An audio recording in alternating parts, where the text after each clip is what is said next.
రెడ్డి గారు నమస్కారం సార్. నమస్తే సార్. సుధాకర్ రెడ్డి గారు, నాకు తెలుగుదేశం పార్టీ మీద ఒక సీరియస్ క్వెషన్ ఉంది సార్. Red book. అసలు ఆ రెడ్ బుక్ ఏమైంది సార్? ఎలక్షన్స్ అయ్యేదాకా రెడ్ బుక్ అని చెప్పి ఓదరగొట్టేశారు. లోకేష్ గారు ఎక్కడికెళ్ళినా సరే ఇదిగో రెడ్ బుక్, ఇదిగో రెడ్ బుక్, ఇందులో అందరి పేర్లు ఉన్నాయని చూపించారు. ఎలక్షన్స్ అయ్యి 2 నెలలు అయిపోతుంది. మీ సోషల్ మీడియాలో కూడా మీ అందరూ కూడా ఒకసారి పోస్టులు చూసి అర్థమవుతుంది సార్. మీ తెలుగుదేశం క్యాడర్ ఎంత నిరుత్సాహంగా ఉన్నారంటే ఈరోజు ఓన్లీ ఏంటంటే చంద్రబాబు గారు, లోకేష్ గారి ప్రవర్తన వల్లే అనమాట. ఎందుకంటే రెడ్ బుక్ అని చెప్పి ఈ రోజు దాకా వాళ్ళని ఏం చేయలేదు. సరే అంటే ప్రతీకారాలు తీర్చుకోమని చెప్పాం సార్. కాకపోతే ఈరోజు వైఎస్ఆర్సీపీ వాళ్ళు చేస్తున్న అసత్య ప్రచారాలు, ఎక్కడికి వెళ్ళినా సరే వైఎస్ఆర్సీపీ వాళ్ళ అసత్య ప్రచారాలు మాత్రం పిహెచ్డి చేశారు సార్. నిన్న విజయవాడలో అంబేద్కర్ విగ్రహం పగలగొడటానికి రెడీ అయ్యారు. చంద్రబాబు గారు, తెలుగుదేశం వాళ్ళంతా కలిపి అంబేద్కర్ విగ్రహం పగలగొట్టేద్దాం అనుకుని సుత్తులు కర్రలతో వెళ్ళారని చెప్పేసి వైఎస్ఆర్సీపీ వాళ్ళు సోషల్ మీడియా అంతా మార్మోగిస్తున్నారు. ఒక ఇద్దరిని పట్టుకొని ఎవరు పగలగొట్టుకుని వెళ్ళారు, ఏంటి సాక్షులు చూపించండి అని చెప్పి పట్టుకుంటే మీకు నిజాలు వచ్చేస్తాయి కదా సార్. అసలు దాని వెనకాల ఉంది ఎవడో తెలిసిపోతుంది, అబద్ధాలు ప్రచారం వెనకాల. దాన్ని అలాగే వదిలేసి మీరు ఖండిస్తూ ఉంటే దీనికి ఎక్కడికన్నా అంతు పొంతు ఉంటుందా? ప్రజలేమో మీరు పగలగొట్టారని అనుకుంటారు, మీరేమో మేము పగలగొట్టలేదని చెప్పుకుంటూనే ఉంటారు.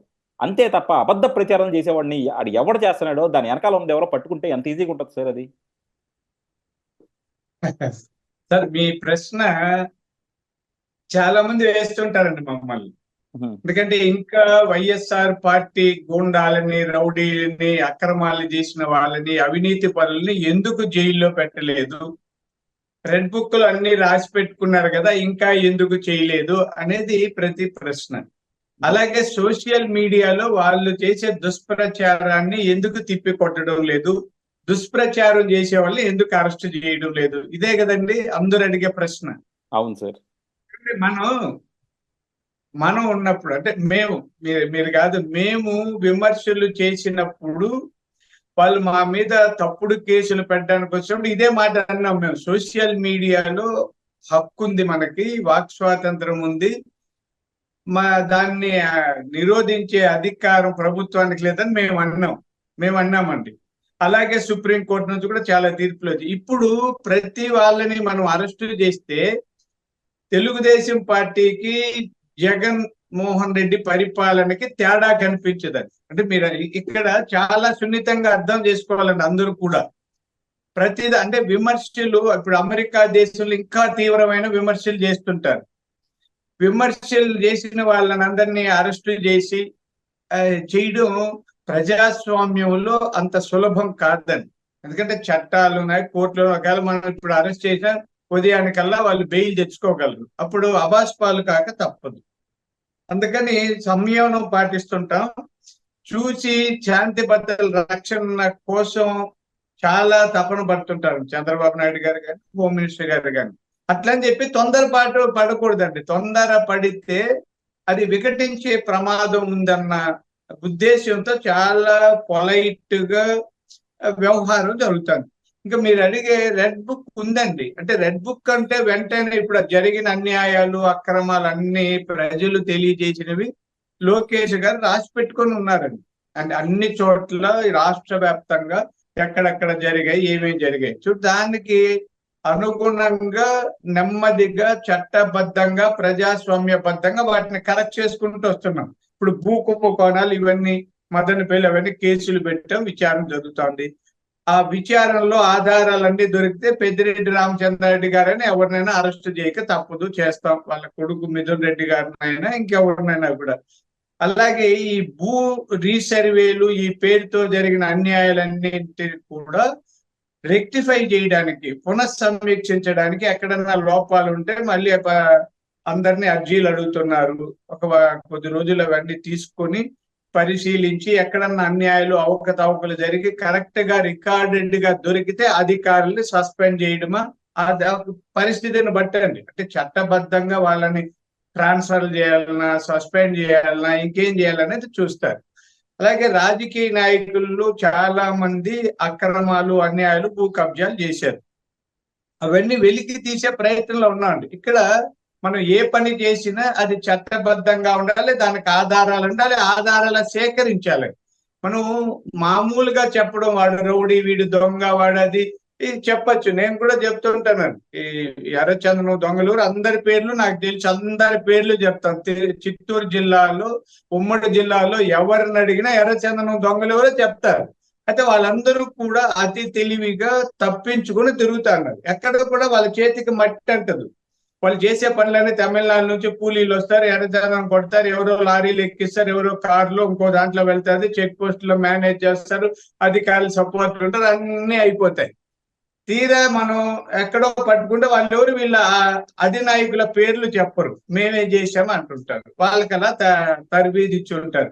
ఒకవేళ పోలీసులు 3rd డిగ్రీ ప్రయోగించినా కూడా వాళ్ళ నోటి నుంచి బయటికి రాదు. ఎలా పట్టుకోవాలి? అలా అని చెప్పి అరెస్ట్ చేసామనుకో ఉదయానికి బెయిల్ తెచ్చుకుంటారు. ఇవి చాలా స్పష్టంగా చెప్తున్నాను. అంటే చాలా మంది అనుకునేది ఏమంటే, మీరు భయపడుతున్నారా, వైఎస్ఆర్ పార్టీ నాయకులంటే మీకు ఏమైనా భయమా, వాళ్ళని ఇంకా ఎందుకు అరెస్టులు చేయలేదు? ఇవి చేయలేమండి.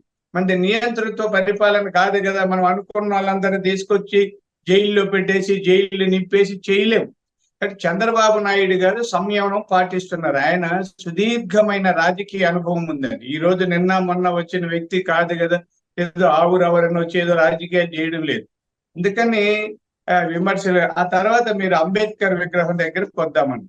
అంబేద్కర్ విగ్రహం చాలా 124 అడుగులు ఎత్తుతూ అక్కడ ఒక స్మృతి వనం అన్ని ఏర్పాటు చేశారు, అద్భుతంగా ఉంది. అయితే అక్కడ శిలాఫలకంలో అంబేద్కర్ గారి కంటే పెద్ద పెద్ద పెద్ద అక్షరాలతో జగన్మోహన్ రెడ్డి గారి పేరుందని కొంతమంది ఆ వర్గానికి చెందిన వాళ్ళు, అంటే వైసీపీలోనే ఉన్న కొంతమంది కడుపు మండి కడుపు కాలి అవన్నీ ఆయన పేరు మాత్రం తొలగించారండి.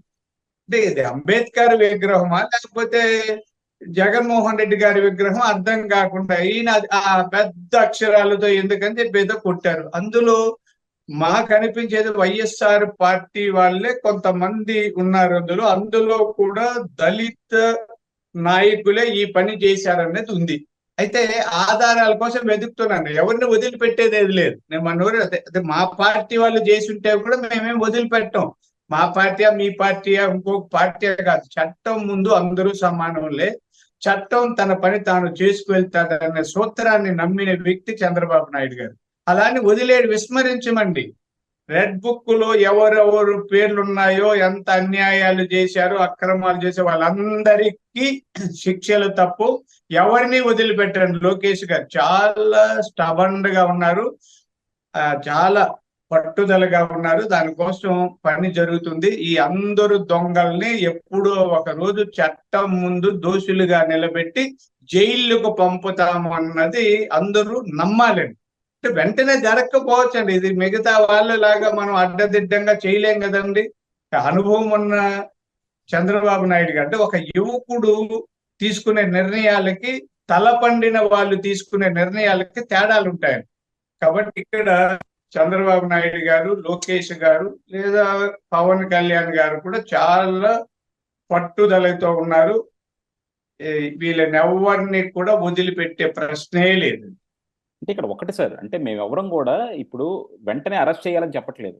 అలాగే తెలుగుదేశం నాయకుల్ని ఇబ్బంది పెట్టినాలని, తెలుగుదేశం కార్యకర్తలను ఇబ్బంది పెట్టినాలని, వాళ్ళని ఇబ్బంది పెట్టమని కూడా చెప్పట్లే.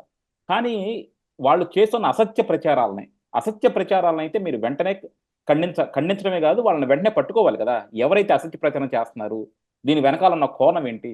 ఎందుకంటే 2019లో మీరు ఓడిపోవడానికి కారణమే వైఎస్ఆర్సీపీ వాళ్ళు చేసిన అసత్య ప్రచారాలు. మళ్ళా దాని అనుభవం, దాని వల్ల వచ్చే ఫలితాలు కూడా మీరు తెలుసుకొని కూడా ఇప్పటికి కూడా అలాగే నిమ్మక నీరెత్తినట్టు, అంటే సోషల్ మీడియాలో ఎవరైనా మాట్లాడచ్చు, ఎవరైనా చెప్పచ్చు సార్, ఎవరైనా పోస్టులు పెట్టుకోవచ్చు, ఎవరు ఏ పార్టీకైనా సపోర్ట్ చేసుకోవచ్చు, అందులో తప్పులేదు. కానీ మీ మీద దుష్ప్రచారం చేయడం, లేకపోతే మీరు చేయని దాన్ని నేను చేశానంటాం, అది తప్పే కదా. ఇప్పుడు మీరున్నాను సార్, సుధాకర్ రెడ్డి గారు ఒక అమ్మాయిని కొట్టారని నేను ఊరికే పెట్టాను అనుకోండి, అది అది అది నా స్వేచ్ఛ అవుతుందా, నా హక్కు అవుతుందా, నేను పెట్టుకోవచ్చు అలా?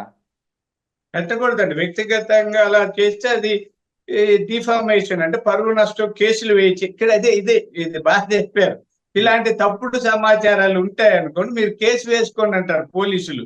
మీరు పరువు నష్టం దావా వేయండి సార్, ఇది మనం మీది నిజమో వాళ్ళది నిజం అంటుంటారు. ఇక్కడ పోలీసులు వాళ్ళు చాలా ఆలోచిస్తుంటారని. ఇదే వాళ్ళ మీద ఒత్తిళ్ళు ఉంటాయి, ప్రలోభాలకు లొంగే పోలీసులు కూడా కొందరు ఉంటారు. చట్టం ముందు మనకెందుకులే అనే భయపడే వాళ్ళు ఉంటారు. ఇవన్నీ చాలా ఉంటాయి.